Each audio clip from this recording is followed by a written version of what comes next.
Manchester City s'est qualifié, sans surprise et sans forcer son talent face à d'honorables Balois qui ont produit une prestation plus que correcte à l'Etihad Stadium ce mercredi soir.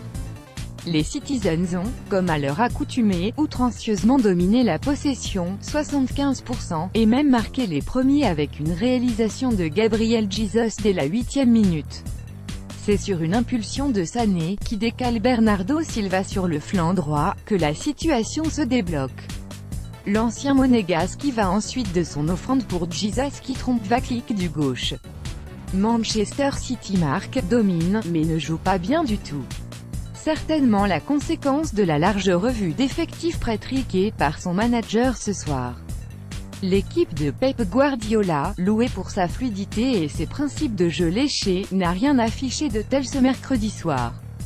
Et c'est donc logiquement que les visiteurs égaliseront au quart d'heure de jeu quand Elunus y trouve le petit filet intérieur de Bravo après une frappe lointaine signée Riveros.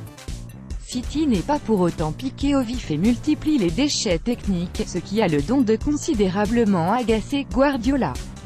Pourtant, la causerie du Coa catalan, qu'on imagine bien musclé au repos, n'a rien changé dans le second acte. On retrouve un City pusillanime en défense et manquant d'allant et d'automatisme en attaque. La sanction finira par tomber encore une fois par l'entremise de Suisse déterminée à livrer un baroud d'honneur de qualité.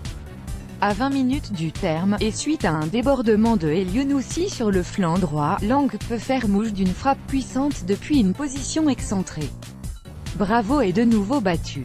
City tentera bien de mettre du rythme dans les ultimes instants de la partie et à 10 minutes de la fin, tente une frappe en force excentrée qui est repoussée par Vaklik. Mais plus rien ne sera marqué dans cette rencontre. Ball est récompensé pour son sérieux et son implication, ce qui n'est guère le cas des hommes d'un Pep Guardiola dont le notoire perfectionnisme n'augure de rien de bon pour ses joueurs dans le vestiaire après la rencontre.